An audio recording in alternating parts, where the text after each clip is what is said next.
máquina de corriente alterna. Es el tema principal que nos queda pendiente de uno de tres temas, que serían los tres temas que vamos a evaluar en nuestro segundo parcial, sí.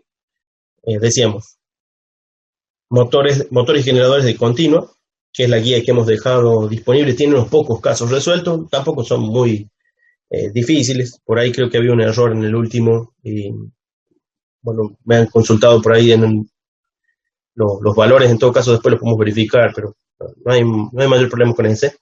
La parte analítica estaba basado en los propios modelos que en el apunte se mostraban, ¿sí? Eran unos modelos sencillos, casi siempre basados en un generador y resistencias del modelo, ¿no? El generador, mejor dicho, era una fuente generadora en el caso en que uno utilizara un esquema de generador y en todo caso era una fuerza contraelectromotriz en el caso que usara motor. Los demás eran resistencias equivalentes de los circuitos eléctricos, todas son pérdidas en esos casos, pero todas estaban asociadas con los cálculos que debíamos hacer de potencia y los de torque, ¿sí? No eran muy elaborados, eran bastante simples.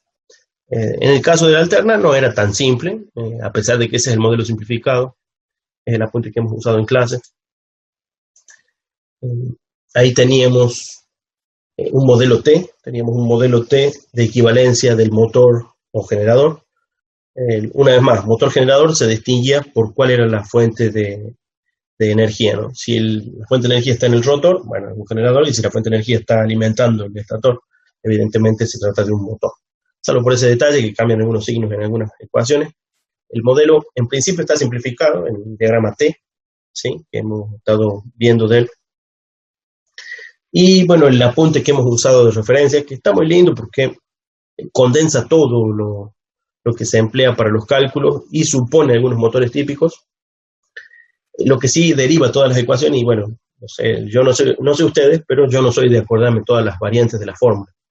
Yo generalmente partía de 2 o 3 fórmulas y las demás las derivaba a partir de ese punto. También es un esquema que les recomiendo. Aún así, yo no les estoy tomando a ojos cerrados. Ustedes van a tener disponibilidad, como hemos hecho en el primer parcial también, de todos los materiales, están a su alcance. Por ahí lo que puede ser restrictivo es el tiempo. Hemos usado cerca de 2 horas la vez pasada, incluso varios de ustedes se pasaron un poquito las 2 horas, o sea que bueno, no ha sido poco tiempo, y tienen acceso a los materiales. Pero como todos los materiales, por más de que estén accesibles, lo que más importa es que ustedes tengan el entrenamiento. Entonces, la búsqueda se acorta mucho. Si ustedes están entrenados, ustedes ya saben qué ir a buscar. No es lo mismo decir, bueno, ahí tengo todo el apunte y vaya a saber cuál es la ecuación que me va a servir.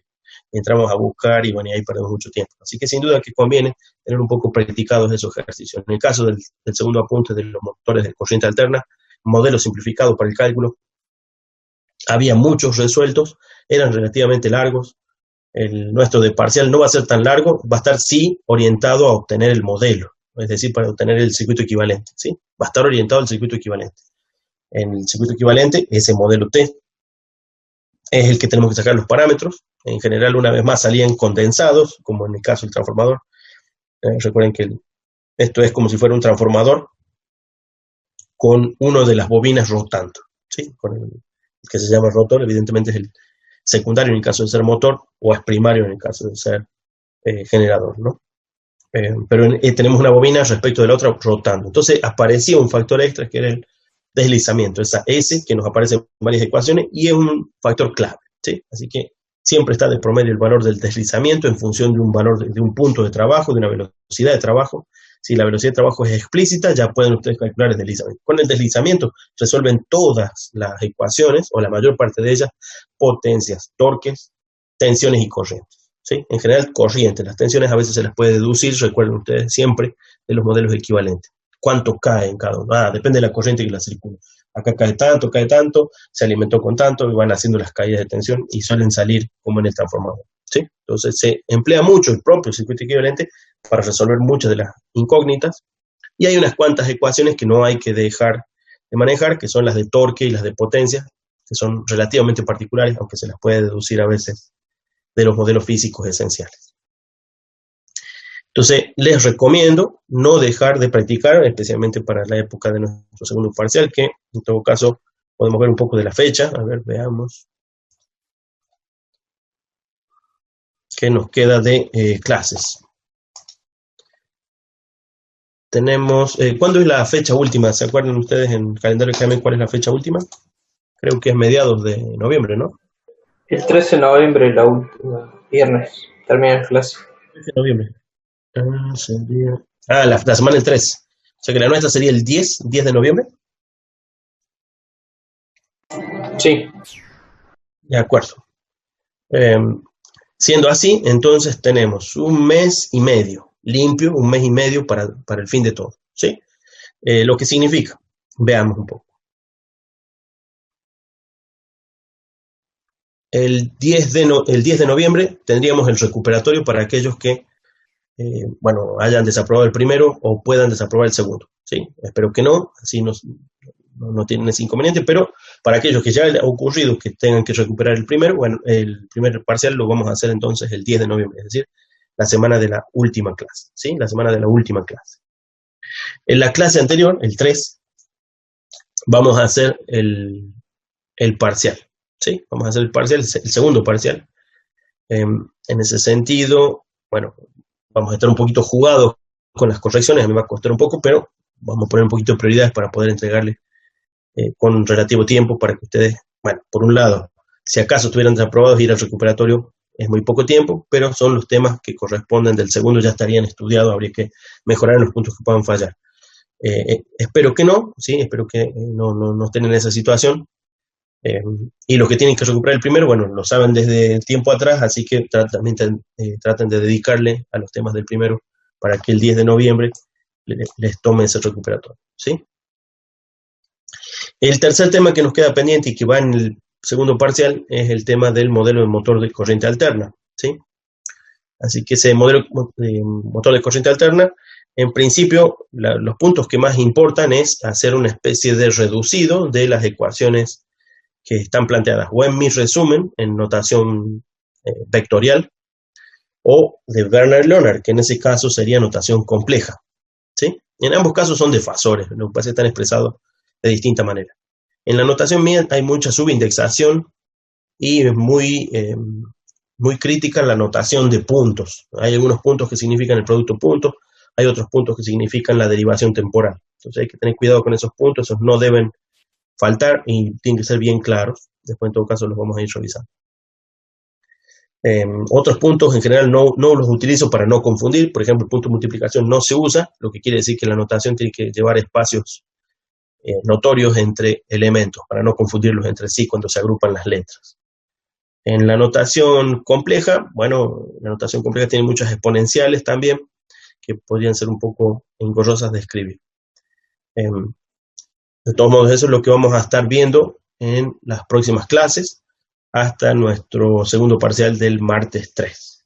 ¿Sí? Nuestro segundo parcial del martes 3. Entonces tenemos 4 clases para ver en buena medida ese modelo de motor de corriente alterna y por último un poquito de lo que sea que queden dudas de los ejercicios de alterna y de continua. ¿Sí? Los de continua estimo que no deben ser muy difíciles para ustedes. Los de alterna supongo que les pueden traer un poco de complicación, así que vayan resolviéndose siempre algún ejercicio por semana para estar entrenados.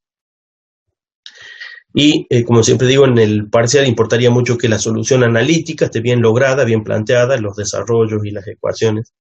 Mientras que la parte numérica no es algo a no considerar, pero es algo menor. Después de haber pasado la parte analítica correctamente, entonces la parte numérica se analiza, porque por ahí puede haber coincidencia numérica que no se toma como válida porque las ecuaciones no lo validan, ¿sí? Entonces lo más importante sin duda es el desarrollo analítico del problema, ¿sí? Digo una vez más, ustedes van a tener todos los materiales a mano, así que importa mucho estar entrenado para no perder tiempo en buscar de los materiales el problema o modelo del cual ustedes están tomando para resolver el caso que les haya tocado, ¿sí? Bueno, ¿alguna pregunta hasta acá?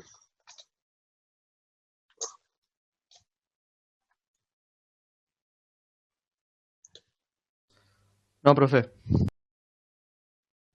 Bueno, son relativamente pocos en clases últimamente, no sé, en el último mes y pico.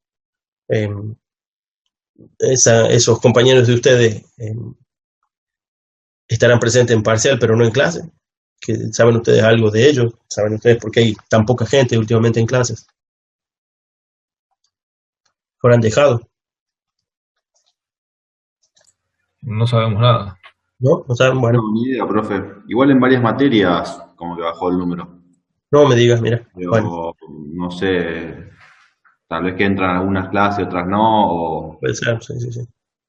no significa que Claro, hayan dejado, no creo. Porque además como se claro. suben las clases ahora siempre están en YouTube o en su plataforma, en Google Fotos, o sea, Sí, ahí las ve al otro día la clase, cuando tengo un rato libre. mira, Yo a veces hago eso, capaz claro, por una la clase en cosa, video, claro, veo el video de la cierto, clase. cierto, Marín.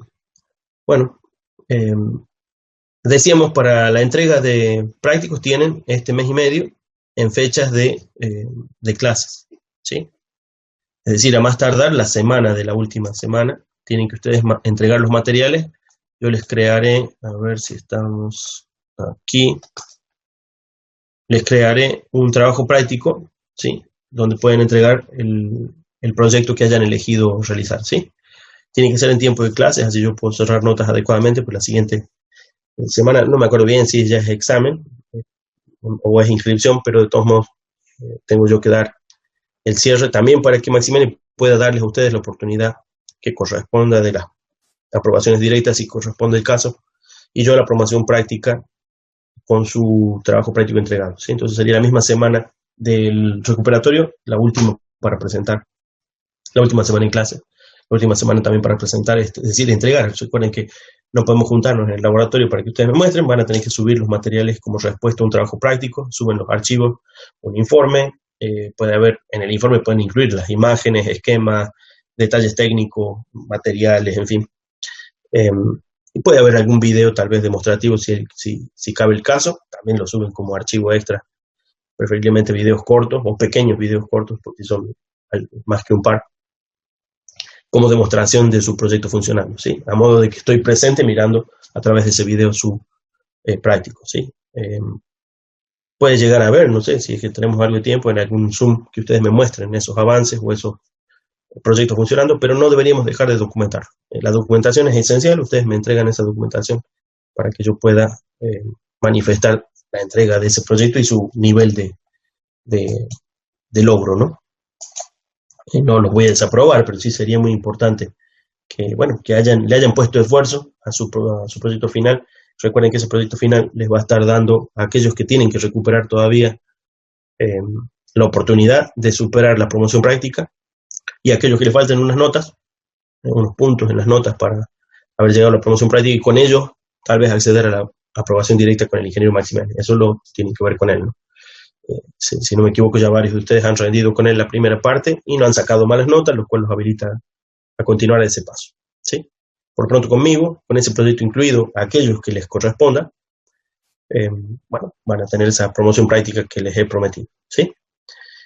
Los que la saquen por nota, bueno, no están obligados. Si acaso presentan un práctico, como dijo alguno, me mejorará la nota, bueno, ni que decir que sí, ¿sí? Eso es el punto. Entonces, traten de, sin dejar de hacer algo interesante, no ser exageradamente ambiciosos en su proyecto. Tienen poco tiempo, el suficiente como para demostrar algo interesante de los temas que he propuesto yo, algunos que han propuesto ustedes, ¿no? Eso ténganlo en cuenta y no dejen de avanzar un poquito. Yo sé, como todas las cosas que se hacen, y con todas las cosas que se hacen, se suman a todas las que tienen pendientes, ¿no? Entonces, sin duda que, bueno, hay que administrar el tiempo, ¿no? Es parte de lo que deben hacer para lograrlo. Sí. Si bien, si mal no entendí, los que desaprobamos el primero lo recuperamos y con el proyecto podemos alcanzar la promoción, o Sí, la con el promoción proyecto práctica. se aprobaría el primer parcial. Bueno, tendrían que tener, a fin de cuentas, 2 parciales aprobados, sea con recuperatorio o no. ¿Está bien? Y las notas que les puedan estar haciendo falta para llegar a nivel de promoción práctica, se las voy a otorgar con su proyecto terminado, ¿sí? Es decir, funcionando, logrado. No digo que no le pueda faltar una cosa, lo que digo es que le hayan puesto esfuerzo y estén dando en buena medida lo propuesto. Acuérdense que la propuesta es de ustedes, ¿sí? Entonces, con ese proyecto, bueno, contemplamos y decimos, listo, la parte práctica está superada, ¿sí? La parte práctica está superada, le toca a Maximiani, si corresponde el caso, si ya han rendido el primero y tienen una opción del segundo, a ver si se sacan la materia de encima con la aprobación directa. Si no fuera el caso, de todos modos tendrían la promoción práctica. Yendo al final, solo tienen que ver la parte teórica. ¿Sí? Ese sería el punto. Por si acaso no haya quedado claro, bueno, después consúltenme o pregúntenme su caso particular. ¿Sí? Sí, en el caso de no tener que recuperar, no es obligatorio hacer el práctico, eso es lo que no queda a veces muy claro. Bueno, no sé tus notas, Facundo, no las recuerdo, pero supongamos que vos tuvieras 6 y 6 en tus notas finales de parciales. Ahí convendría haber presentado el práctico. Entonces el práctico te da la promoción práctica. Un 6 y 6 estaría regular. Bien. ¿Con 7 se promociona? ¿Con 8? Y creo que era con 8. Fíjense en el reglamento, creo que figura Bueno. el 8. ¿Sí? Entonces después yo ajustaré las notas, pero aún así sí estaría promocionando en forma práctica. ¿Sí? Como está el reglamento escrito, es bastante probable que tengan que ajustar las notas en autogestión. Si no, después me van a demandar. ¿Cómo mandé promoción práctica y tiene 6 y 6? Bueno, es bastante probable que los tengan que ajustar con la nota correcta del reglamento, ¿no? El reglamento creo que dice 8 y 8, me parece. Era el reglamento que originalmente teníamos para este año. Bueno, con esta situación excepcional les estoy dando esa oportunidad para que no dejen de tener esa oportunidad de seguir para adelante con promoción práctica en mi caso, es lo que está a mi alcance. La promoción total o la aprobación práctica, aprobación directa, saben ustedes que está en las manos de Maximene, varios de ustedes ya las han rendido. Me pareció ver buenas notas en la mayor parte de los casos, así que bueno, sigan negociando con él, a ver si tienen la aprobación directa, ¿no? Pero mi etapa estaría aprobada gracias a lo que les he comentado. Aquellos que tienen nota 8, 8 o más, ya está. Los que no la tengan, bueno, este práctico va a ayudar a dárselas, ¿no? Por eso digo el práctico, yo no puedo decir, bueno, a usted le faltó. Prometió que iban a andar 3 luces y me hizo andar 2, no, desaprobado. No, bueno, pónganle esfuerzos a lo que ustedes hayan propuesto en su práctica, demuestren que han hecho algo interesante de lo propuesto y bueno, entréguenme un buen informe, ¿no? Bueno, ese sería si después quedan dudas, bueno, no dejen de consultarme, ¿sí? En cuanto a decíamos, los ejercicios, ya saben ustedes, no dejen de practicar, los hemos dado como materiales, creo que están aquí en la carpeta, serían, no era era en la carpeta común de materiales, ¿dónde quedó? No. Todos los archivos y videos, bueno, los videos ya no, son las clases viejas. C3, capítulo 3, máquinas asíncronas, ese es todos los ejercicios de cálculo, ¿no? Están los modelos ahí, ya les he comentado y lo hemos visto un poco en clase. Algunas de las ecuaciones se las puede deducir, ustedes las van a tener a mano, no hace falta memorizárselas a todas, pero sí manejarlas conceptualmente, así se les facilita el planteo o el desarrollo de la solución. En cuanto a la parte de motores de continua, ¿dónde es que estaba? Capítulo 2, máquinas de corriente continua, de Ponce-Sampe. Creo que había 4 o 5 ejercicios hechos. De todos modos, los modelos no eran muy difíciles, así que seguirá siendo suficiente como para que sea modelo de lo que vamos a resolver en el parcial, ¿sí? Entonces, un ejercicio de modelos de continua, un ejercicio de modelos de alterna, y el propio modelo, algunas preguntas o alguna forma que ya vamos a ver cómo la podemos evaluar, del modelo de corriente alterna, ¿sí? Del modelo de corriente alterna. Recuerden que ese modelo de corriente alterna es más bien un tema teórico, no lo ven con Maximiani porque no es su especialidad, y dentro de la nuestra, que es electrónica, es necesario que ustedes lo manejen así como lo vemos, con un nivel de complejidad un poco más alto que este modelo de cálculo, para poder hacer el control el año que viene, ¿sí? El año que viene se va a reutilizar parte de ese material. Lo que es Werner Lerner es uno de los apuntes a partir para hacer control de potencia con el ingeniero Oros. Nada más que ya no van a hacer solo el modelo. El modelo se da por supuesto, lo van a explicar de nuevo en clase un poco. Esa notación, después van a usar otra notación más y van a ver el control, ya la implementación de los controles electrónicos, ¿sí? Pero está basado en ese modelo. Entonces, Por eso que lo vemos en este año, el modelo. ¿Sí? ¿Alguna pregunta? ¿Un detalle más? Yo, profe, Sí, una de las dígame. opciones del curso práctico era la de hacer el modelo de vectorial que ha hecho usted.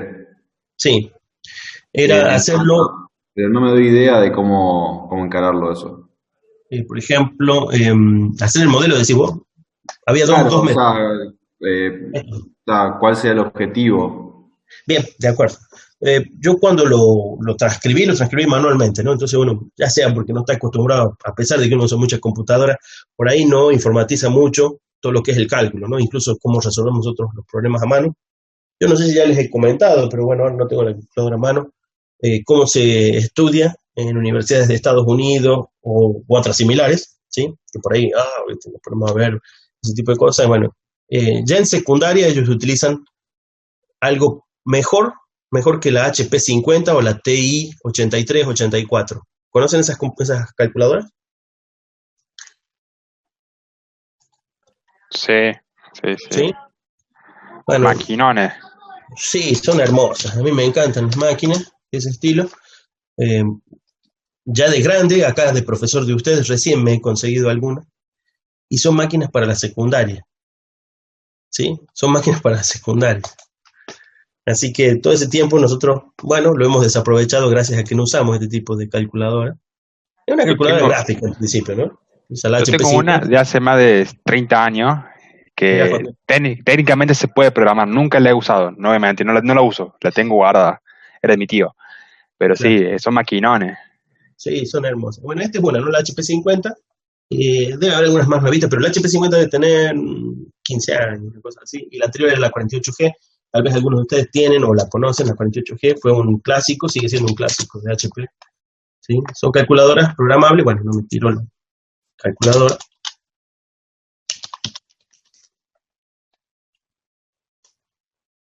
Bueno, algunos piden estupideces por la pequeña calculadora. Es hermosa, sí. Desde el punto de vista de arquitectura es interesante. Es una máquina de 8 bits. 8 bits, un procesador el original de 3,5 MHz, en fin. Linda máquina. Bueno, este tipo de máquinas son de enorme cantidad de bibliotecas, de enorme capacidad de cálculo, incluso suelen tener cálculo analítico, ¿sí? A ver qué me han dicho en el chat, la 49G, muy linda, una versión un poquito más renovada que esta 48G. Sí, programables, Leonardo, las programables. Hay un emulador de Texas en Android, uy, qué lindo. Yo también una vez me instalé la 48G acá en el celular. Por ahí, bueno, no me he puesto a jugar, bueno, hay que darle tiempo, digo, son máquinas difíciles, ¿no? Para sacarle provecho hay que dedicarles tiempo, ¿no? Es como si dijéramos, bueno, voy a aprender a programar en Python, en Rust o en lo que sea. Y hay que dedicarle tiempo, ¿no? Por más que sea fácil de entrada, no quiere decir que uno lo domine en una semana, ¿no? Son máquinas que demandan tiempo. Otra que se utiliza en secundarias norteamericanas es esta. La TI 83 y las subsiguientes, la 84. Yo hace poco me conseguí una 84. Relativamente nueva en fabricación, pero viejita en arquitectura, digamos. Son comparables hasta cierto punto a la HP. Entonces, depende de la universidad, mejor dicho, depende de la secundaria a la que ustedes vayan en Estados Unidos. Hay algunas de estas máquinas que están certificadas para que ustedes las usen en clase, ¿sí? Suelen tener redes internas para controlar los accesos. Bueno, son máquinas que en general no acceden a Internet, lo cual facilita un poco las cosas para el copiado, es decir, impiden el copiado si es lo que el profesor pretende eso. No es el objetivo principal. ¿El objetivo principal qué es? Ustedes tomen un libro de texto de secundario, y si quieren uno de universidad de los que tal vez ya han usado, de origen norteamericano, y tienen algunos problemas que son catalogados como fáciles. Los problemas fáciles son de este estilo que nosotros estamos resolviendo a mano, ¿sí? Del estilo que estamos resolviendo. Finalmente aparecen los problemas un poco más difíciles y dice, resuelva con esta calculadora, ¿sí? Resuelva con esta calculadora. Entonces, ¿qué hay que hacer? Bueno, hay un poco de cálculo numérico, ¿sí? Cálculo numérico, ¿por qué? Porque ustedes tienen que resolver, por ejemplo, una ecuación diferencial. Y la ecuación diferencial muchas veces es inintegrable o es inintegrable en tiempo prudencial, ¿sí? Entonces, ¿qué hacemos? Metemos la ecuación diferencial en unos modelos y tablas que tienen estas calculadoras, muchas veces en tablas, con tablas ya es suficiente, como si fuera un Excel, meten en la tabla, entran a evaluarle por un delta y entran a evaluar cada una de las derivadas y hacen tablones enteros de la evaluación de la ecuación diferencial. Pero lo hacen gracias a una calculadora. Yo he hecho eso, yo no sé si les he comentado, pero yo soy ingeniero en sistemas de información e ingeniero electrónico. En ingeniería en sistemas yo estudié modelos numéricos, ¿sí? Sería, bueno, cálculo numérico y modelos numéricos. Nos sentaban en los parciales y en los finales, especialmente en un final, con una calculadora simple, ¿sí? Científica, pero simple, es decir, que tenga senos, cosenos y poco más. Pero calcular toda la tabla de una ecuación diferencial de hasta grado 8, con cerca de, bueno, no menos de 8 coeficientes para cada uno de esos puntos, 9 coeficientes serían, y unas cerca de 20 o 30 filas de la ecuación repetitivamente, ¿sí?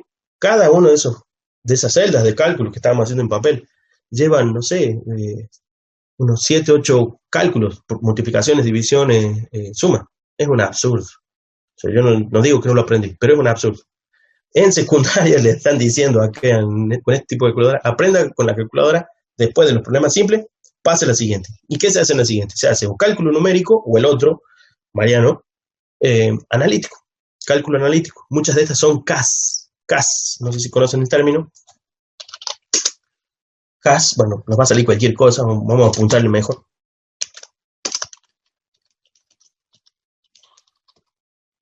Ella nos va a tirar. CAS, Computer Algebra System. ¿Sí? Es un Computer Algebra System. Existen para la PC. Ustedes tienen una PC delante, hay que aprovecharla para eso también. Bueno, uno de esos es el Máxima, ¿no? El Máxima provienen de cosas como este, del Maple y otros software de los 80s, que son originalmente comerciales por muchas evidentes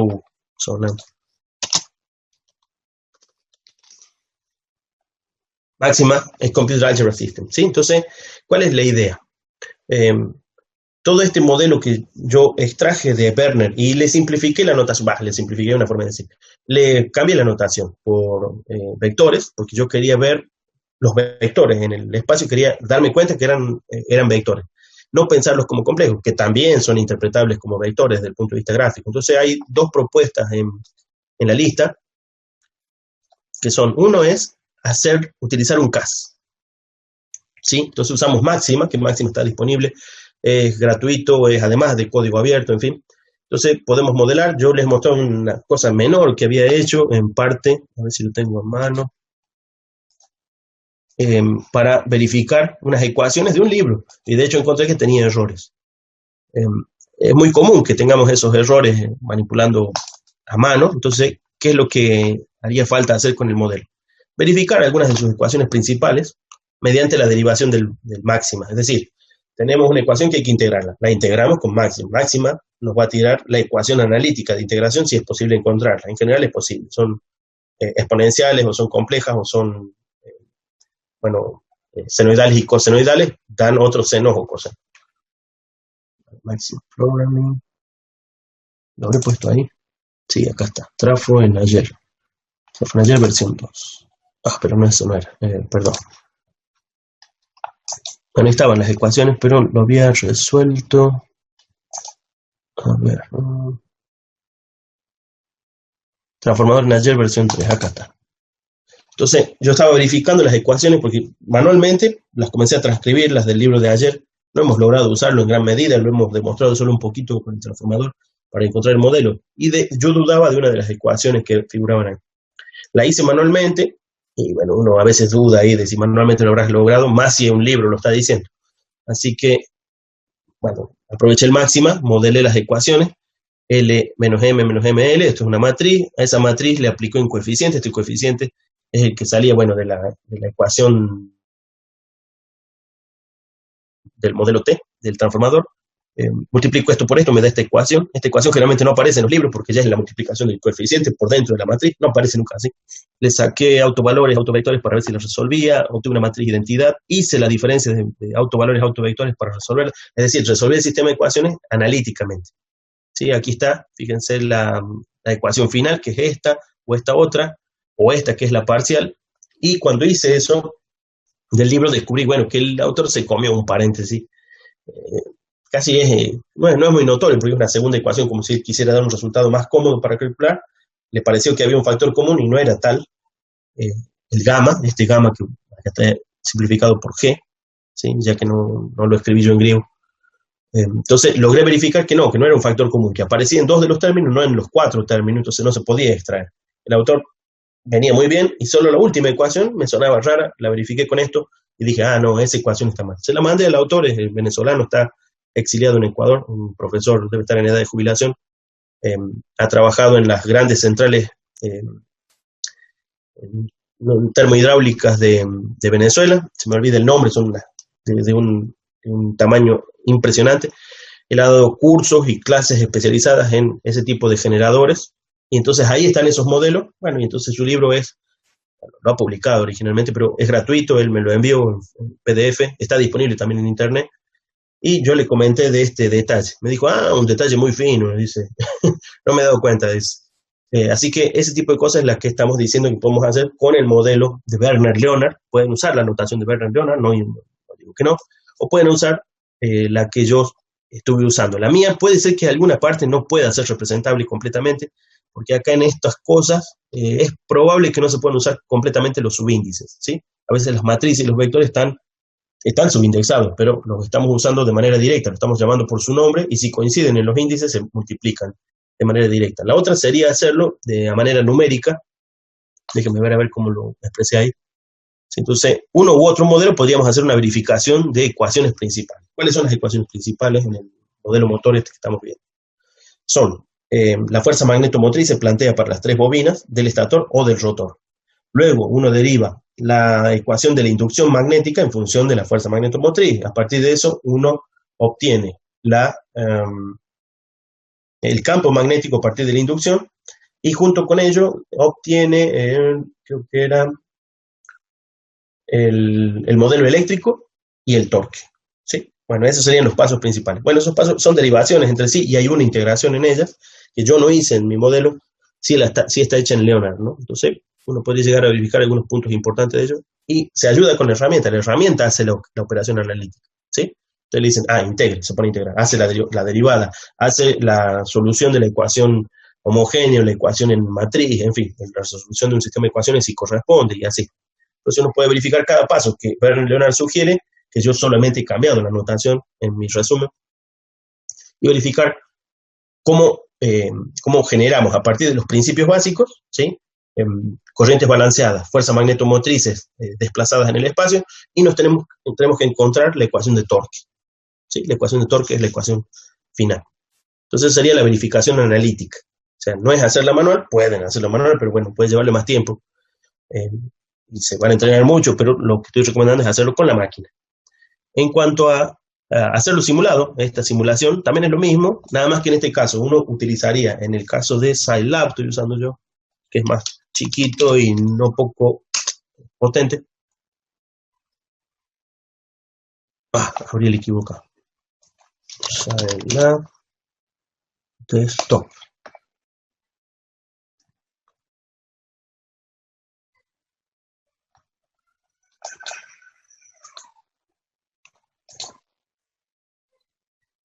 ¿Lo abrió? Ahí está. Bien.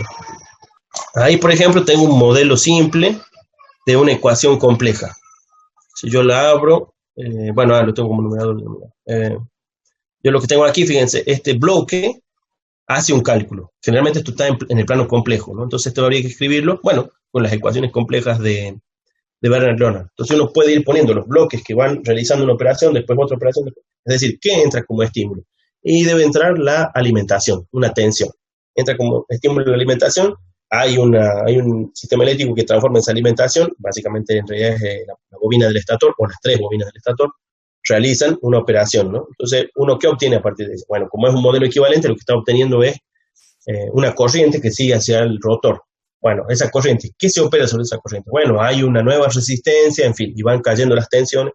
Entonces uno tiene un modelo de cada uno de los pasos en forma de bloques, ¿no? Un diagrama de bloques. Ese diagrama de bloques lo implementamos acá, le ponemos una tensión, básicamente un escalón, ¿sí? Eso, van a ver los detalles de ese tipo de simulaciones el año que viene, en realidad, pero aquí, con un poco de guía de mi parte, si lo necesitan, pueden construir el modelo motor en bloques. Hay muchos ejemplos videos y otros para armar diagramas de bloques para motores, bueno, pueden imitar algunos de ellos y montar el de Werner Leonard, que es parecido a varios que están en línea. Y entonces le dan un impulso de alimentación, básicamente, o sea, lo prenden y van a ver en el osciloscopio el resultado de lo que estén midiendo. Se pueden poner varios osciloscopios, uno de ellos podría ser la velocidad, el otro podría ser el torque, lo vamos a ver en magnitud o en magnitud y fase. ¿Sí? Entonces lo veríamos, bueno, como si tuviéramos los instrumentos puestos en los extremos con los sensores adecuados, podríamos medir la velocidad, medir la corriente de rotor y medir el torque. ¿Sí? Como estamos en simulación, es más fácil poner los sensores, sencillamente tomar el punto ese y mandarlo a un osciloscopio, básicamente. Entonces estaríamos viendo cómo ese modelo efectivamente está trabajando como un motor o como un generador, si fuera el caso. ¿Sí? Eso sería lo que se pretende con este. Verificación analítica significa, ustedes ponen las ecuaciones originales y las van operando. Ustedes son los que deciden qué operación se le aplica. ¿De dónde sacan esa operación? Mirando el apunte de Werner Leonard. ¿Qué hacemos de esta cuenta? Se multiplica la F por un coeficiente. Defino el coeficiente, multiplico. Ahora se integra la B por DS. El DS se expresa como, y ahí están las ecuaciones. Entonces uno la escribe y le pide al programa que vaya deduciendo el resultado analítico. En el caso de la simulación, ponemos bloques que son cada uno de los pasos, supongamos de la ecuación de torque. Bueno, en la ecuación de torque figuran las dos corrientes. Entonces, a la primera corriente del estator se la multiplica por tanto, la corriente del rotor se la multiplica por tanto, se la suma, se las multiplica entre sí y se obtiene el torque. Van a quedar todo en diagrama de bloques. Se lo somete a simulación, se le da un impulso de tensión, a fin de cuentas, y van a obtener en 1 a 3 osciloscopios o 3 curvas, posiblemente la corriente del rotor, la velocidad y el torque. ¿Sí? La corriente y el torque están relacionados, suelen tener la misma forma. La corriente, en principio, sería un componente directo del torque. De hecho, está en la ecuación, ¿no? La corriente del estator cruz la corriente del rotor da el torque. Bueno, salvo por los coeficientes de ajuste dimensional, ¿no? Entonces, esas serían estas dos tareas. ¿Sí? No son simplonas, pero les pueden dar un entendimiento muy bueno y les va a ayudar muchísimo con las materias del año que viene. El año que viene ustedes en control, es decir, en sistemas de control, van a modelar todo con diagrama de bloques, en plano temporal y en plano complejo. Van a hacer además la realimentación para hacer el control ya sistemático de la salida, es decir, controlar la velocidad, controlar el torque. Van a hacer modelos a controlar en sistemas de control desde el punto de vista teórico. En electrónica y potencia, en cambio, ustedes van a construir, van a aprender cómo se construyen y van a construir, dependiendo del práctico que elijan, un sistema de potencia para controlar ese tipo de cosas en un motor real. ¿Sí? Una llave H más los controles necesarios para hacer la realimentación físicamente. ¿Sí?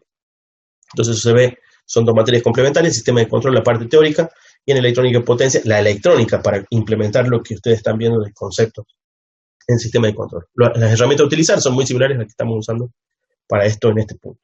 La parte analítica, no están usando ellos mucho máxima, pero ustedes sí que se pueden aprovechar de ello para rápidamente obtener modelos muy fácilmente sin tener que ponerse a hacer manualmente y a veces fallar y no encontrar dónde está la falla.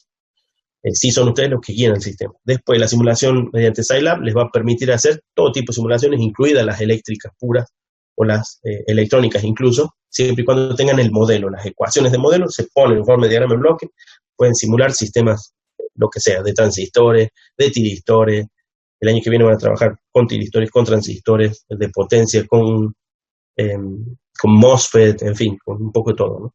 Y lo que basta es tener modelos. Muchas veces los modelos están publicados, uno aprovecha el modelo, lo conecta gráficamente, lo pone a simular, ¿no? A modo de LabVIEW, que es otra herramienta gráfica muy útil que ya van a ver más adelante, creo que también también el año que viene en Técnicas 3. Eso sería un poco el panorama de ese tipo de propuestas.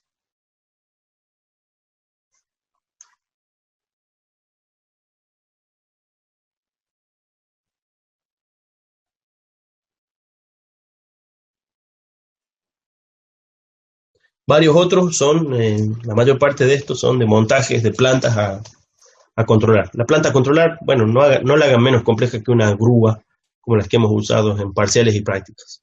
¿Sí? Este modelo de motor de corriente continua es algo similar al de alterna, además que con las ecuaciones propias de continua. El banco de pruebas, bueno, sería un banco de pruebas físico, probar un motor de continua o de alterna y hacer las mediciones que corresponden. Grandes corrientes con bobina de Rogowski sería diseñar una y medir una buena corriente. Tal vez podría ser la del consumo de su casa y medir la corriente. Pueden ajustarla en función de algún medidor extra, puede ser la misma pinza amperométrica, en fin. Algunos están encarando ya el cofímetro, ya me han mandado la propuesta, no me acuerdo si están en este curso o en el otro. El PLC que tenían pendiente, en fin. ¿Sí?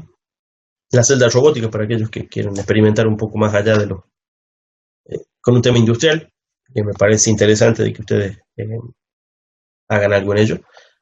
Bueno, tienen la oportunidad de encargarlo, en fin. Mariano, ¿me has entendido la propuesta? Sí, me quedó claro. Bien. Oye, gracias.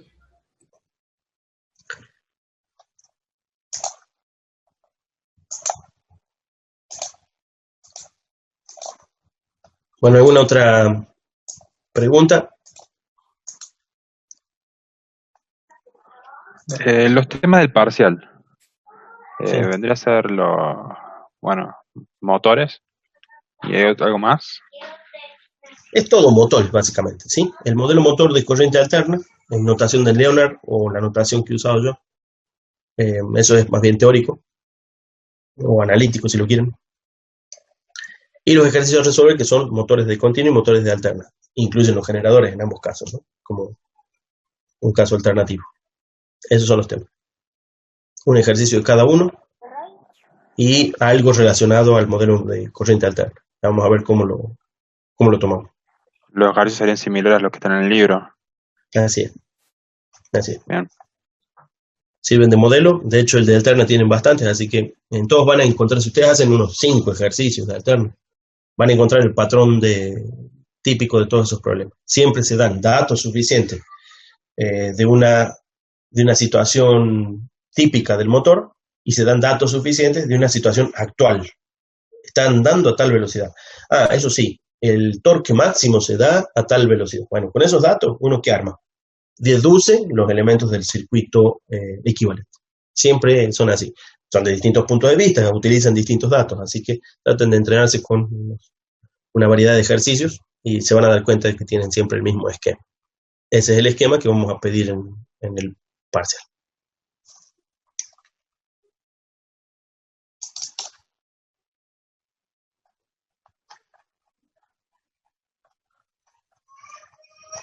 Bueno, no me acuerdo cuánto hemos visto de esto. Vamos a verlo desde el principio. Tal vez nos puedan ayudar los videos que hemos usado la vez pasada para que ustedes comprendan lo que está sucediendo en un motor de estos. Si ustedes han comprendido esas imágenes de los videos, se van a dar cuenta que lo que nos está faltando en esos videos es escribir la ecuación analítica que representa esas animaciones. A ver dónde están los videos.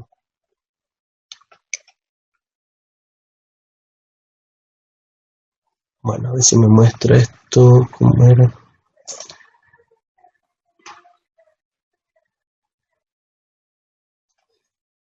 Bueno, no me los está mostrando. Voy a tener que abrirlos.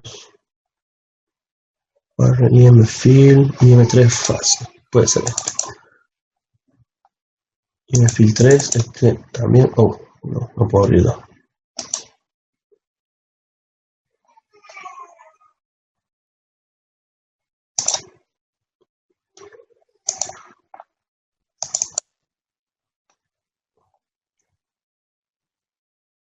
Bueno, está simple, ¿no? Era el otro que nos mostraba la composición. ¿Cómo se llama este? IM3 fácil. Flux 3.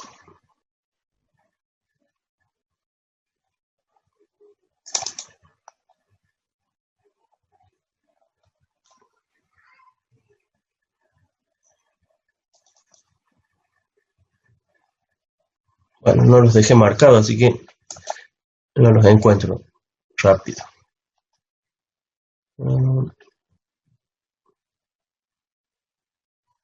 Que no me los muestra, antes me los muestra.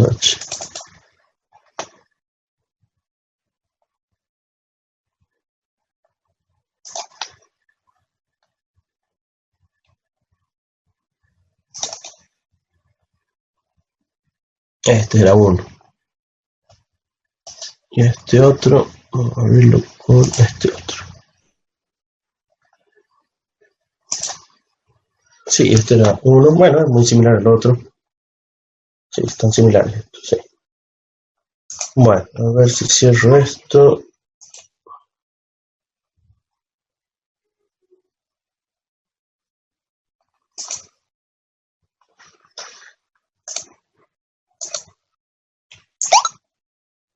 No sé quién está trayendo la propaganda, creo que es el reproductor.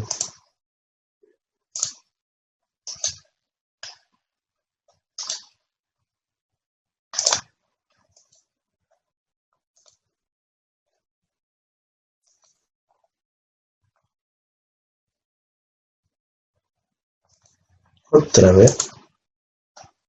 Caramba, molesta la policía. No, da fallo, bueno, no importa. Pero veamos este. Hay que usar Linux por eso. Está bien.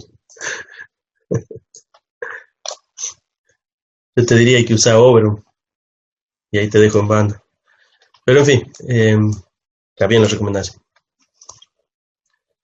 Bien, entonces, fíjense entonces que ya decíamos lo siguiente con este modelo. ¿Sí? A ver si abro el de Werner Leonard para que lo usemos de referencia también. Leonard.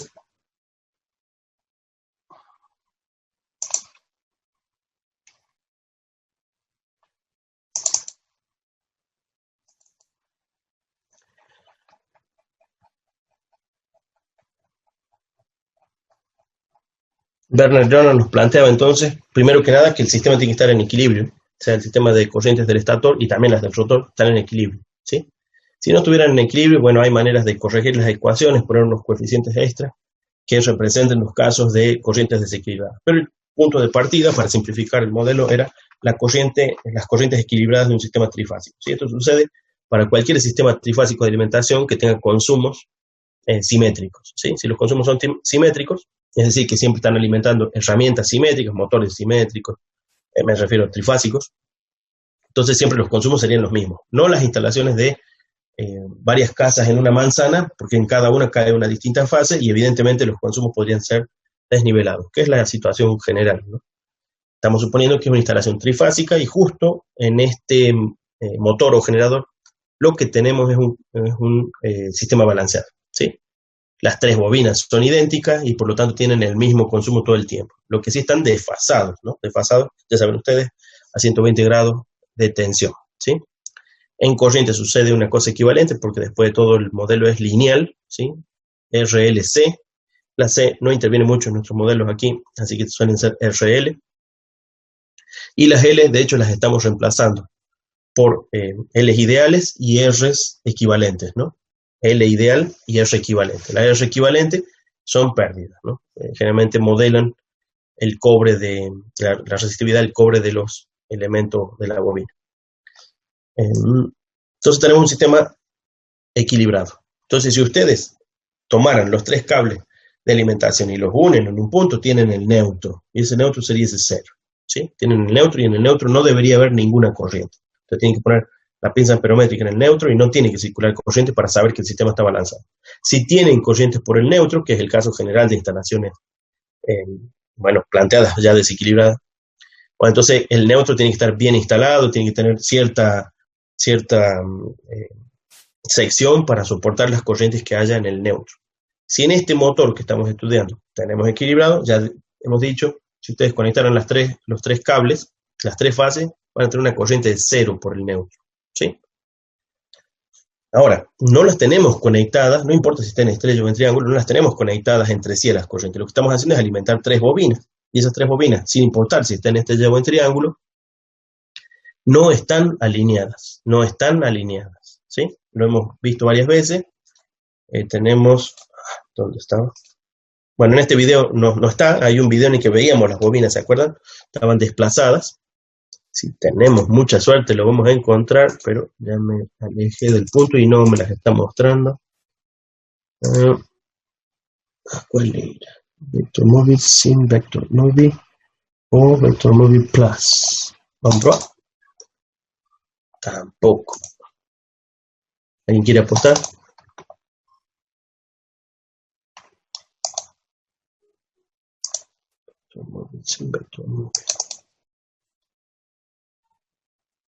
¿Hemos visto? Vector móvil de recién. Sí. Oh, se me cerró.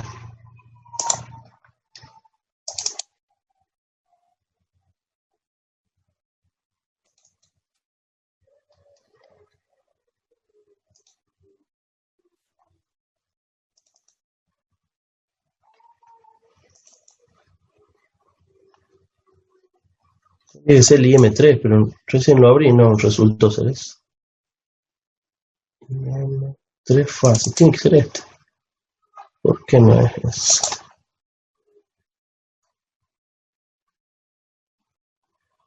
Bueno, lo perdí, no sé cuál es. IM-Fil3. Oh, es similar. No. Ahí está. Bueno, aquí se pueden ver las tres bobinas estáticas del estator, evidentemente. ¿Sí? Cómo crean sus propios campos a partir de esas corrientes.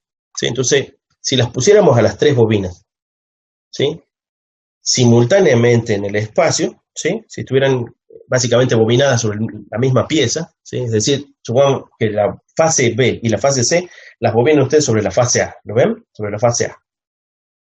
¿Qué ocurriría?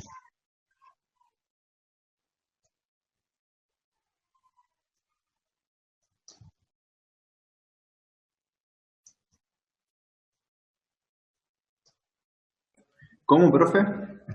Si ustedes bobinaran, tenemos ese estator ahí, ¿sí? Y agarramos y bobinamos fase A, fase B y fase C, todas centradas sobre esta línea vertical, ¿sí? Centradas sobre la línea vertical. Construimos la fase A, la fase B y la fase C. Las tres bobinas, una montada encima de la otra. Ah, ¿Qué tendría un efecto? campo resultante. ¿Cómo? Perdón, no te escucho. Tendría un campo resultante, el que está girando.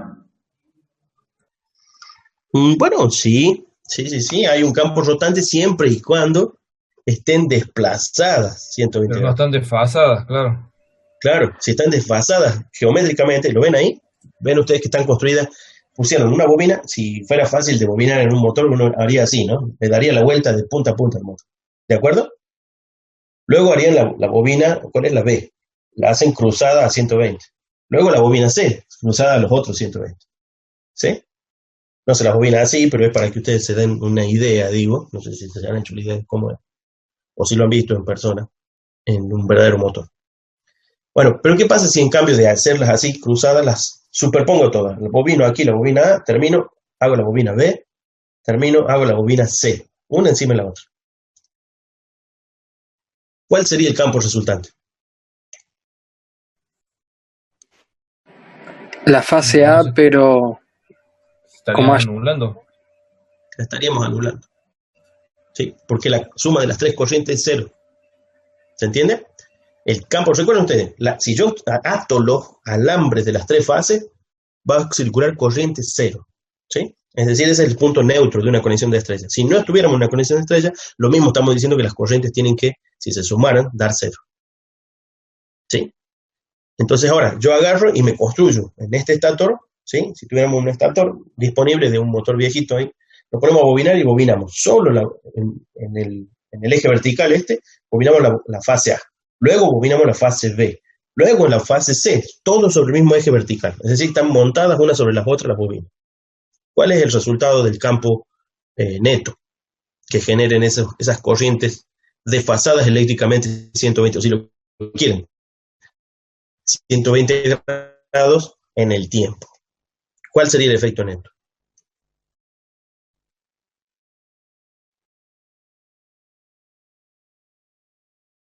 Tal vez no sea fácil de ver. El efecto neto sería cero, ya lo hemos dicho recién, porque es el efecto neto de la suma de las tres corrientes, nada más que la estamos sumando en el espacio. ¿Cuál es el efecto de espacio de esas corrientes? El campo que generan, ¿sí? Y el campo que generan sigue siendo un campo generado a 120 grados de diferencia temporal, si lo quieren, es angular o de fase, pero se obtiene el pico de una, el pico de la otra, y son alternas, así que tienen el campo que gira hacia un lado, gira hacia el otro, gira, aparece hacia un lado, aparece hacia el otro, es decir, los norte-sur se orientan de uno y otro lado, y cada una a su ritmo, ¿sí? Si montaran las tres bobinas una encima de la otra, sobre este estator, el neto sería 0. No habría campo en el interior. No habría campo en el interior de las bobinas. ¿Sí? Se compensarían entre ellas y darían 0. Eso es lo que dice la ecuación original. De hecho, es una ecuación eléctrica. Solo dice que las corrientes están balanceadas. Si suman las tres corrientes, es 0. Bueno, la estamos sumando, nada más que la estamos sumando en el espacio. Si las monto las tres una encima de la otra, da 0. ¿Sí? Esa ecuación es la primera que hemos visto en algunas clases, tal vez. Aquí está la ecuación en Leonard. Yo la he subindexado, así que la subindexo en n. N es 0, 1 y 2, es decir, bobina 0, bobina 1 y bobina 2. Por razones de anulación de ecuaciones que el 0 me conviene. Entonces le llamo a las tres bobinas 0, 1, 2. Entonces, la sumatoria es sobre la I0, la I1, la I2. ¿Y qué es K? O es el estator o es el rotor. La ecuación de equilibrio es la misma para ambas. Dice, eléctricamente el sistema es balanceado. Las corrientes sumadas dan 0. Así que no hay ningún efecto neto de superponer las tres bobinas una encima de la otra. ¿Sí? Si las bobinas una encima de la otra con un sistema alimentado trifásico, da 0 de campo. No hay campo. Ahora, ¿qué ocurre en cambio cuando giramos a 120? 120 es una elección a propósito, hecho en este estator. Por un lado, se hace obvio que hay que distribuirlas en el espacio. Por otro lado, si lo quieren, es experimental hasta descubrir que con esa particular distribución, 120 grados en el espacio, ya no en el tiempo. Tenemos un sistema eléctrico desfasado 120 grados en el tiempo y un sistema constructivo de las bobinas desplazado 120 grados en el espacio, como se ven aquí. ¿Ven las bobinas ahí? Tenemos la bobina A, la bobina B y la bobina C. Al desplazarla justo en ese ángulo, entonces sí nos crea un campo rotante. Así que sin tener que mover nada, y este era el punto clave, hemos logrado un campo rotante.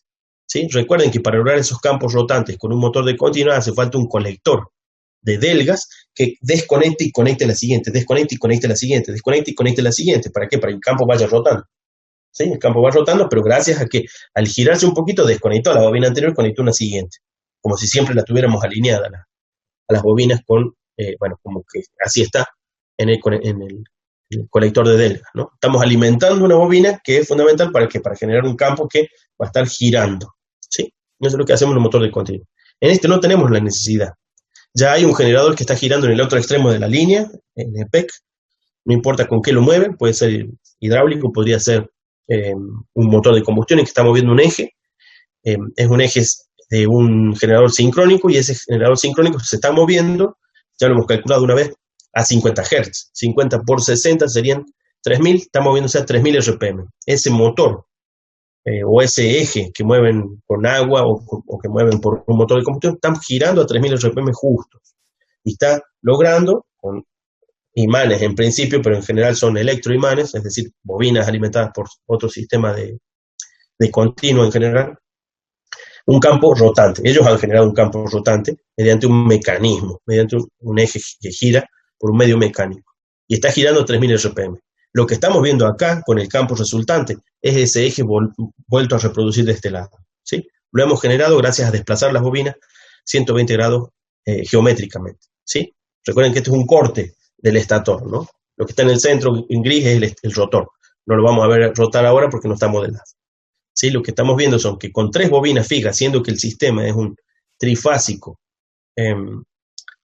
equilibrado, desplazado en 120 grados entre ellas, vamos a obtener un campo rotante sin tener que rotar nada nosotros, ¿sí?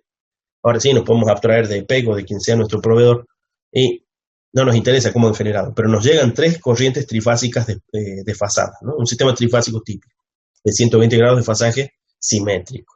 Bien, cuando lo construimos así, obtenemos un campo rotante, un campo prolijo y rotante, que es ese de ahí. Lo hemos visto en forma de suma de vectores, ese sí es no me acuerdo cuál fue este finalmente, sin WDG. Y el Vec Movie Plus puede ser el que estábamos viendo hace un rato. Bueno, no era este. En este también se puede ver, están los fasores, cómo se hacen las sumas, ¿sí? Cómo se suman esos tres fasores y cómo da el campo rotante. ¿Lo ven ahí? Esa es la suma que ocurre en el espacio, está sucediendo. Está sucediendo en el espacio, ¿sí? Podemos pensar que son vectores de las corrientes. En realidad son vectores de campos magnéticos, ¿no? Lo que pasa es que los campos magnéticos, el primero que se genera es proporcional a la corriente. Así que podríamos decir tranquilamente, y eso es lo que muchos autores dicen, tenemos corrientes girando en el espacio, ¿sí? Ese vector rotante, ¿sí? Otra forma de verlo era la otra animación, Vamos a ver si la encontramos. Ah, no. Vuelvo sobre... Ahí está. En esta otra pueden ver ustedes, cada uno de los fasores está creciendo sobre su propio eje, ¿no? El que estaba a 120, el que estaba a los otros 120, o el que estaba alineado sobre el horizontal, ¿no? En realidad la bobina está en vertical, entonces el campo norte-sur ocurre dentro de la bobina, ¿sí? Por eso el campo es horizontal ahí. Entonces ese vector crece y decrece, salvo por la animación de la flechita que no se voltea a tiempo. Ahí tenemos los vectores, o fasores si lo quieren, del campo de cada bobina. Cuando ustedes suman en cada instante las bobinas, pueden ver ahí, es casi solo dos fasores se están sumando y hagan ustedes el rombo y van a ver que da ese fasor resultante, ¿sí? El vector rotante, ¿sí? Entonces se mueve prolijamente gracias al desplazamiento de estas bobinas y gracias a que sus formas son senoidales. Si fueran cuadradas, bueno, el vector probablemente rotaría apareciendo de asalto, ¿no? No son cuadradas, son senoidales. Y aun si fueran cuadradas, podríamos decir que hay una componente senoidal fundamental, la armónica fundamental, ¿sí? La armónica principal, que sería estas corrientes senoidales en el espacio. Bueno, esa ecuación, decíamos, en forma anotada corta, sería así. La suma de las tres corrientes, ¿dónde dice tres corrientes? Bueno, n vale tres corrientes, 0, 1 y 2.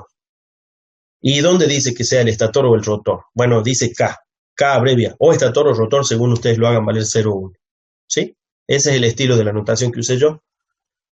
Entonces después nos vamos a definir la fuerza magnetomotriz. La fuerza magnetomotriz ustedes ya la conocen, es siempre un N por I. Es ¿cuántas veces han multiplicado ustedes el efecto de la corriente en una bobina? Tantas como vueltas de. O sea, si tenemos un cable, el efecto es una corriente. Pero ¿qué tal si lo hago volver? Ya tengo dos veces el efecto, etcétera, ¿no? N por I. Entonces la fuerza magnetomotriz, ¿qué es? N por I. Escrita en Leonard, la tienen ahí, ¿sí? Que era el tita de alfa, o tita de alfa menos gamma, o tita de alfa menos 2 gamma. La posición del ángulo de medición respecto de la bobina, ¿sí? La posición del ángulo de medición respecto de la bobina, o lo que se podría llamar una proyección. ¿Cuánto llega del vector si yo estoy parado en este extremo? Bueno, en ese extremo de la curva, yo tengo que medir el ángulo alfa. Mido el ángulo alfa, eso está dibujado.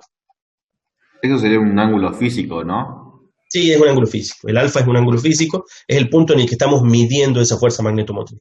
Recuerden, si yo me quedo en la línea horizontal, voy a medir cuando es máximo el campo en A o cuando es mínimo el campo en A, más los aportes de las otras dos bobinas. Así que tengo que sumárselo. Entonces ahí tienen ustedes el ángulo alfa. Se mide a partir del estator el ángulo alfa, ¿no?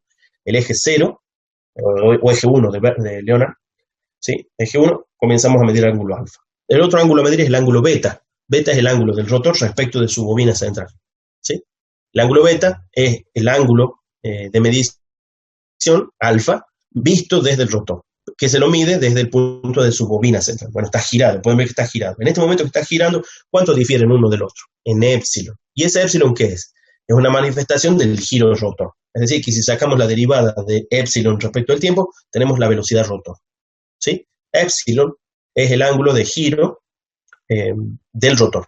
Por lo tanto, de ahí podríamos obtener la velocidad. Velocidad del rotor es derivada temporal de épsilon. Eso aparece más adelante. Y es la diferencia entre medir el ángulo del punto de la fuerza magnetomotriz respecto del rotor o respecto del estator. Si lo hacemos del estator se llama alfa, si lo hacemos del rotor se llama beta. Yo he generalizado los ángulos para que me quede una única ecuación, le he llamado el ángulo delta de K. Delta de K. Si es delta 0 es alfa, si es delta 1 es beta, el que se menciona como beta, ¿sí? A fin de cuentas no me interesa qué nombre tenga, sí me interesa la referencia. El ángulo de medición respecto del estator es delta 0, o delta S si quieren usar el subíndice para recordar el nombre estator. Y delta 1, bueno, es el ángulo de medición, pero medido respecto del rotor, ¿sí? Son el mismo ángulo. ¿Cuál es la diferencia entre esos ángulos? Y la diferencia es explícita. La diferencia entre alfa y beta es épsilon. Y épsilon es una función de t, porque es la que describe el ángulo en función del tiempo. Si la derivo, tengo la velocidad de rotor, ¿sí? Velocidad rotor. Puesto esta ecuación en forma genérica es así. Delta de K, sin importar que K elijan, es siempre delta de K más 1 que sería el otro. Si usaron un rotor, el otro es el estator, ¿sí? K más 1 significa el otro. ¿Y qué es menos 1 a la K? Se elimina o queda el menos 1 para saber si uno está restando o sumando el épsilon. Si estoy en rotor, debo restar el épsilon, perdón, sumar el épsilon. Si estoy en alfa, debo restarle el épsilon para obtener el ángulo del rotor. Entonces en uno se resta, en el otro se suma. Esta es una suma condicionada por si estoy en estator o en rotor. Depende, si estoy en estator, pueden ver que es un 0 aquí y un 0 acá. Se elimina, no tengo que restarlo, tengo que sumarlo. Si en el caso que estoy en rotor aquí, tengo que sumar el ángulo de alfa más el épsilon. ¿Sí? Pueden ustedes después desarrollarlo, pero es una fórmula abreviada. Da alfa igual a beta más épsilon o da beta igual a alfa menos épsilon. Las dos salen de esta. Es una sola ecuación, resume ambas. Esta relación entre números complejos y vectores en el plano es necesaria para ¿qué? Para transformar los números complejos en vectores, ¿sí? En operaciones entre vectores. Entonces, acá Bernd Leonard plantea, a ver si me fui, no, aquí está. Él subindexa con una barrita para decir que eso es un vector o fasor, ¿sí? Subindexa con una barrita, yo utilicé el contrario que es de vector, directamente el de vector. Y dice, bueno, el vector de corriente va a ser la suma de cada una de las corrientes actuales de las bobinas, pero desplazados en el ángulo en que estén. Este ángulo es 0, este ángulo es 120, este ángulo es 240, ¿sí? Lo que está expresando esto no es otra cosa que el vector rotante. Ahí lo tienen, en funcionamiento en función del tiempo. Lo que tenemos que hacer es sumar los tres vectores. ¿Cómo sumamos los tres vectores? En complejo hubiéramos dicho esa ecuación. Corriente 1, esa está en ángulo 0. Bueno, no la multiplico por una exponencial j. ¿Sí? Es lo mismo, puedo poner exponencial j a la 0. Es IS1. Por otro lado, la IS2, que está desplazada en 120 grados. Entonces está multiplicada por j gamma. Recuerden que gamma eran los 120 grados. Y la 3, ¿cuál es la 3? Otros 120 grados más, 2 gamas. ¿Sí? En vez de ser menos gamas, hacen 2 gamas. Es equivalente, porque estamos en un círculo. ¿Sí? Entonces, esa ecuación expresa el vector rotante resultante de la suma de las tres corrientes desplazadas según el ángulo en el estator. ¿Sí? Y eso, una vez más, lo pueden ver, bueno, en el otro video, si lo quieren, ustedes podían ver las bobinas desplazadas, ¿sí? Y cómo generan esos tres vectores de colores, ¿no? Ahora, la suma de ellos tres, pueden ver, esto no es evidente desde la ecuación, o habría que tener mucha experiencia para darse cuenta. La suma de esos tres vectores en cualquier momento siempre da un vector del mismo tamaño, es 1,5 del máximo de cualquiera de los vectores generadores, y lo que sí le cambia es la fase. La fase es la misma frecuencia de las corrientes de alimentación. ¿Sí? La misma frecuencia de las corrientes de alimentación. Fíjense cómo coincide. Bueno, se me pasó. Supongamos que tomamos referencia, listo, preparados, a ver si lo atrapo. Ya. ¿Ven ahí? Ahí estamos, llamémosle tiempo cero.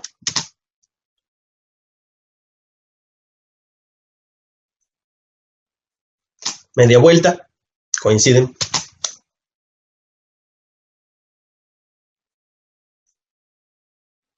Una vuelta entera, un ciclo completo de una de las fases. Es lo mismo. Desde donde sea que la midan, pueden ustedes comprobar que tienen la misma frecuencia.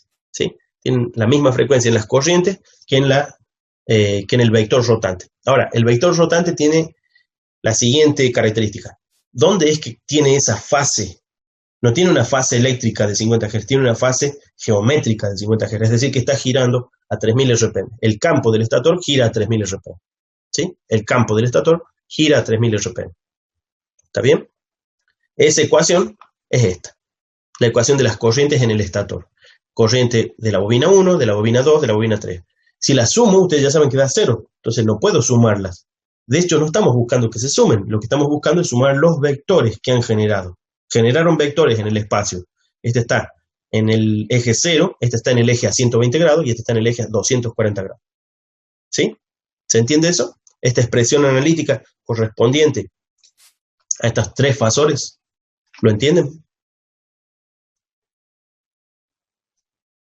Sí, profe, quedó claro eso. Bueno, entonces esa ecuación es fundamental.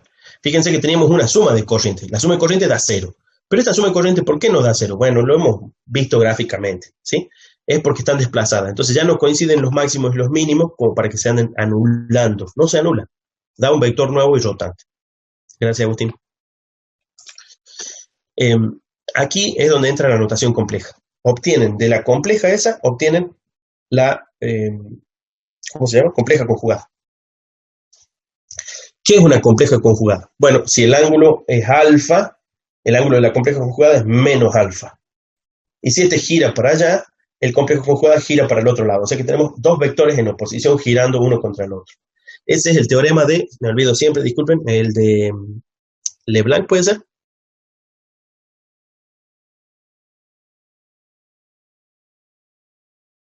No, ni idea, profe. Bueno, tienen el de Ferrari y el de Leblanc. Uno de los dos, yo me los olvido porque en estos libros no los mencionan seguido y bueno, nunca los he estudiado así. Pero es algo que Maximiano usa de referencia por los apuntes que él ha tomado de referencia. Entonces, el teorema de Ferrari y de Leblanc, no recuerdo, pero pónganle el caso. Ferrari habla de tres ejes, es decir, no los reduce a un sistema bifásico, es un sistema trifásico. Y Leblanc hace un sistema bifásico. ¿Cuáles son esas bifases? 180 grados en el caso de una bifásica, pero en este caso en particular tenemos un vector girando respecto del otro, un vector girando respecto del otro, en contra del otro, ¿sí?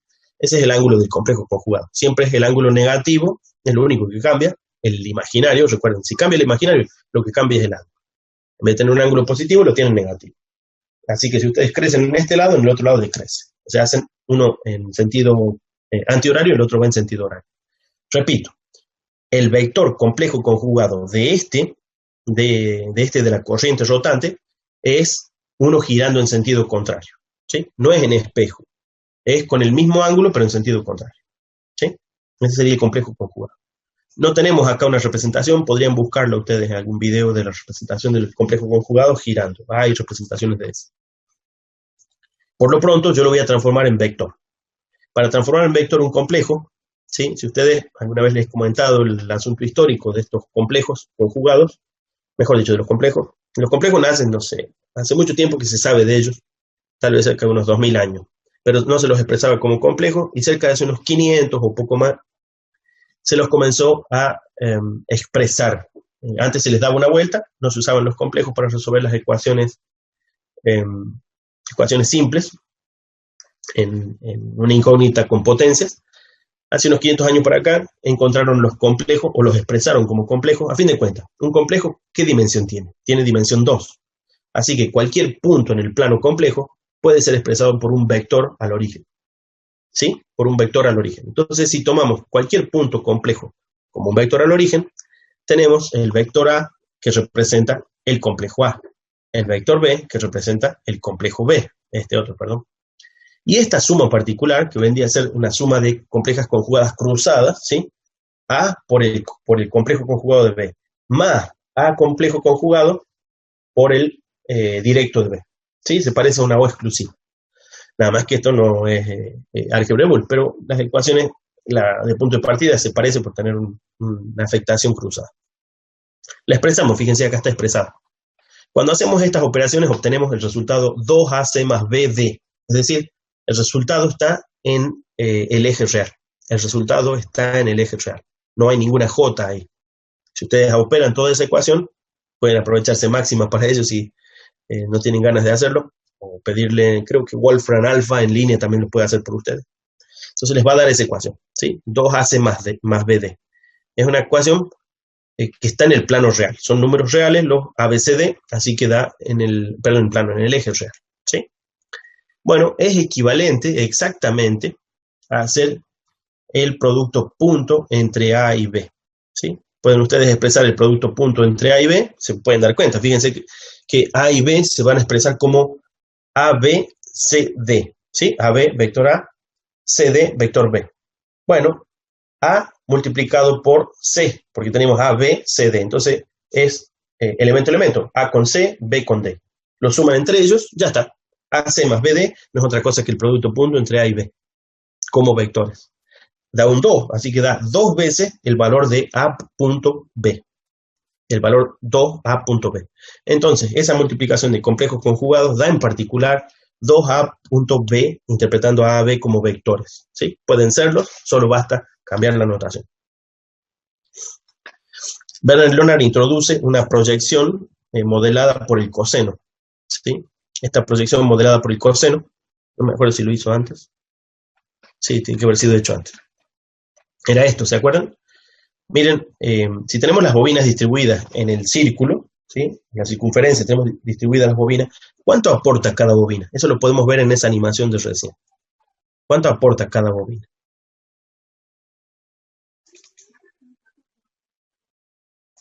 Ahí podemos ver cuánto aporta cada bobina.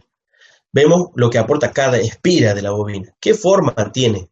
¿Se dan cuenta ustedes de qué forma tiene el aporte de toda la bobina? ¿La ven a la bobina? Cada punto es un alambre en la bobina. Ahora, lo que vemos creciente es la corriente en la bobina. ¿Qué forma tiene el aporte de fuerza magnetomotriz por cada bobina?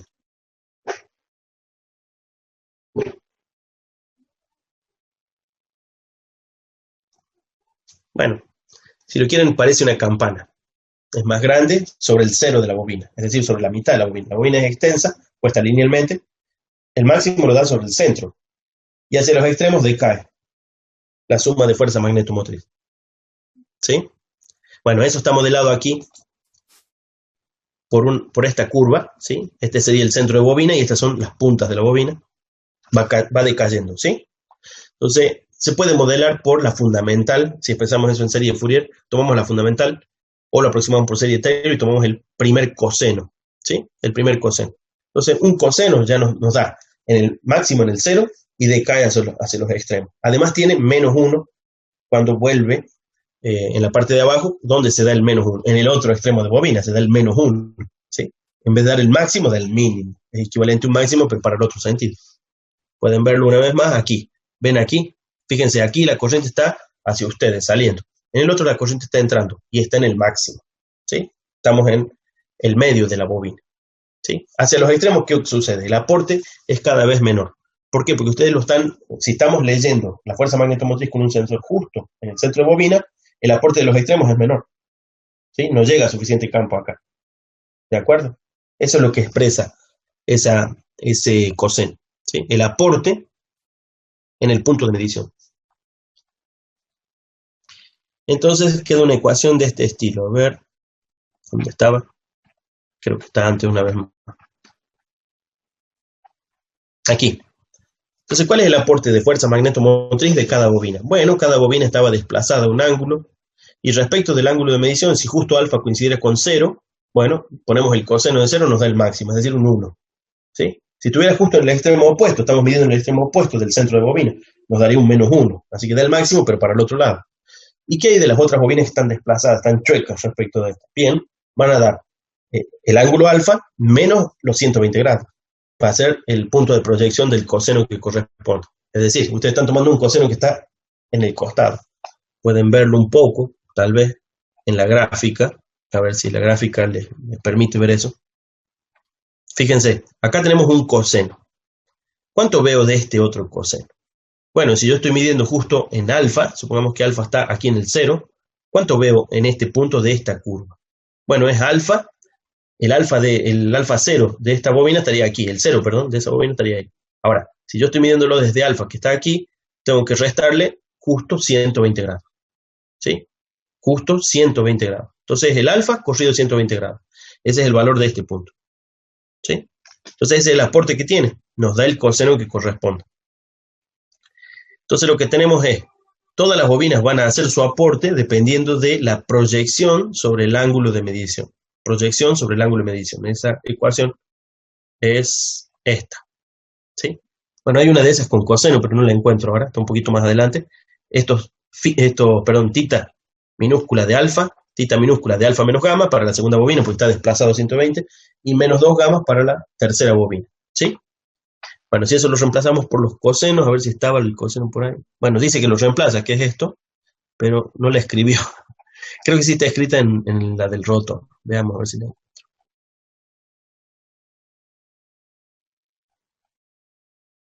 Ahí está en el rotor. ¿Pueden ver?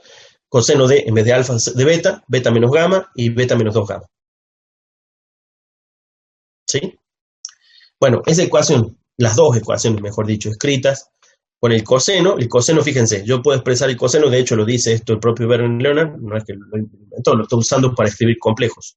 Al escribir esto, para el coseno de delta, ¿sí? Tenemos que escribir el coseno de delta, que es el ángulo genérico mío, alfa o beta, no importa cuál, y gamma, el ángulo de desplazamiento de las bobinas. Entonces tenemos el coseno de la diferencia, y este es el punto importante, el coseno de la diferencia, reemplazando con estas equivalencias, nos da exactamente, no dos veces, sino exactamente una vez el producto punto entre estos dos vectores. ¿Y esos vectores quiénes son? Son el propio ángulo de medición, delta, y del ángulo de la bobina, gamma. ¿Sí? Los tomamos por vectores, hacemos el producto punto entre ellos, nos da un valor de proyección que no es otra cosa que el coseno de la diferencia. ¿Sí? El coseno de la diferencia no es otra cosa que el producto punto entre esos ángulos. Como tienen norma 1, es justo el coseno. ¿Sí? Norma 1 es justo el coseno. ¿Sí? Lo reemplazamos, ese lo reemplazamos aquí. Esta es la ecuación genérica. ¿Ven ahí? Al reemplazar el coseno por el producto punto nos queda esta. Al quitar del producto de esta sumatoria en n, quitar el que es en k, me queda este otro producto. Un producto punto entre esto, que tiene que ser un vector. El vector, pueden ver que el EJ delta k es el ángulo, es un vector. Y este otro que tiene un valor de magnitud de la corriente multiplicado por el ángulo de posición de la bobina. ¿Sí? No es otra cosa que la corriente de la propia bobina centrado en el cero de la bobina, centrado en el cero de la bobina. ¿Sí? Centrado en el cero de la bobina. Bueno, eso es un vector. Por otro vector, me da una proyección, me da un valor real. ¿Sí? Así que la ecuación queda, esta es la ecuación resumen de Vernon-Leonard, tanto para el estator como para el rotor. Me basta cambiar el K por 0 o K por 1 para el estator o para el rotor respectivamente, y el N para todas las bobinas en 0, 1, 2. 0, 1 y 2 son las tres bobinas. ¿Sí? Entonces, la ecuación de Leonard queda así, escrita con la notación subindexada, es esta ecuación, ¿ven? NR por I por el coseno. Pero después IR con el coseno de beta menos gamma. IR3 por el coseno de beta menos 2. Bueno, reducida solo, escrita en coseno todavía es esta. Nos basta con esta. Ahora esta la transformamos en producto punto entre vectores. Y el producto punto entre vectores se transforma al desplazar uno de estos valores que no dependen de la sumatoria, lo extraigo de ahí y me queda este producto de aquí. ¿De dónde salió ese producto? Fíjense que se menciona un tal vector I sub k. El vector I sub k, ¿qué es? Es la sumatoria de cada corriente desplazada según el ángulo de su bobina. Ese lo hemos visto recién en Vernon-Leonard. ¿Se acuerdan? Les apunté recién cuál era. Permítanme navegar. Esta. Esa escrita en esta notación. ¿Sí? Fíjense, ven ahí. Y ese, falta un E a la J0. No hace falta en esta notación. Yo lo he tenido que usar con 0 y ahí está, ¿no? E a la J N gamma. ¿Y el N cuánto vale? 0 para la primera bobina. 1 para la segunda. 2 para la tercera. ¿Sí? Resultado. Cada corriente desplazada según el ángulo forma un nuevo vector. ¿Cuáles son esos vectores? Ustedes los han visto girar. Aquí están los vectores girando. Ahí está el I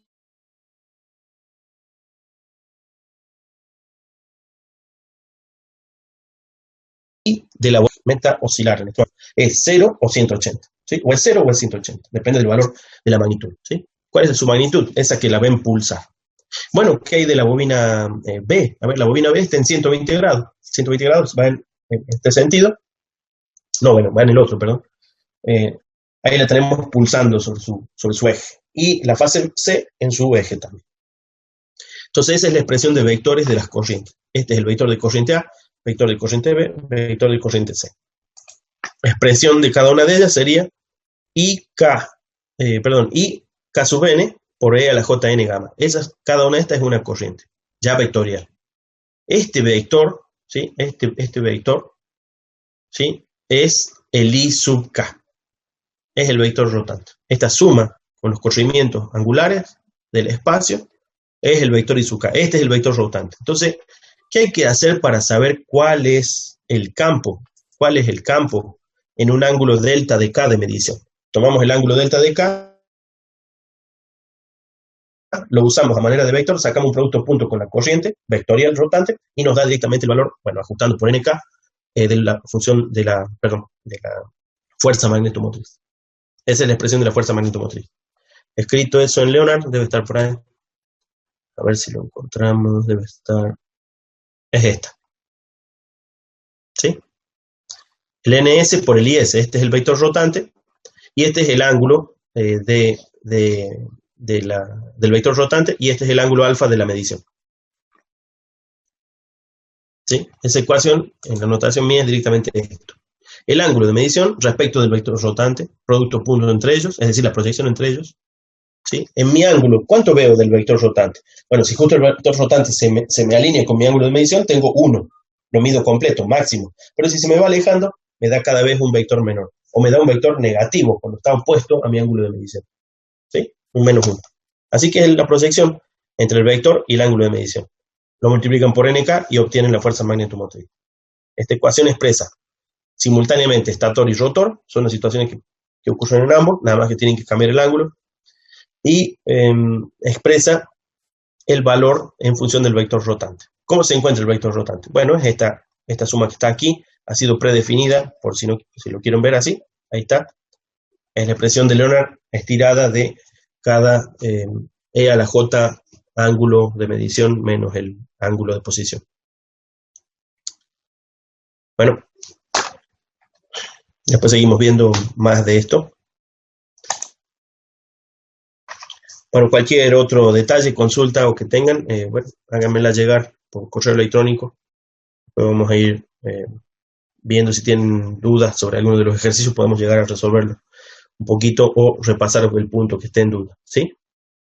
Vamos a seguir viendo otro poco de esto, más que nada para que tengan un dominio suficiente para que yo los pueda evaluar. Ya vamos a ver de qué manera lo evaluamos o de qué manera hacemos un manifiesto de evaluación para nuestro segundo parcial. El segundo parcial constituiría ejercicio de continua, ejercicio de alterna, de motores en ambos casos, y este modelo que ya veremos de qué manera lo evaluamos. ¿Sí? ¿Una pregunta más?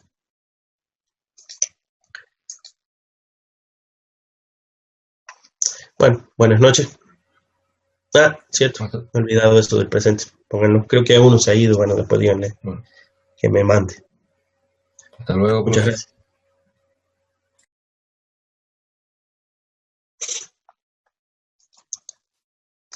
Bueno, para aquellos que quieran hacerse un resumen un poco más escueto que esto que tengo yo en mis páginas, el resumen entra en 2 páginas.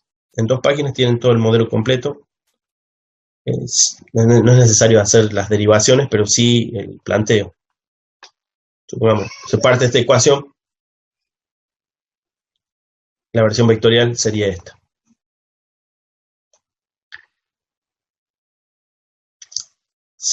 ¿Dónde más había una ecuación de ese estilo? Bueno, acá está planteada la inducción, en fin. Estas dos que se las plantea directo. Aquí se plantea esta, Kn, es decir, escalar. Y finalmente se plantea la vectorial. Bueno, hay varios pasos ahí. Ahí está la integración que falta. A ver dónde está. No me acuerdo. Acá. Ahí está la integración que falta. Eso está en Bernoulli.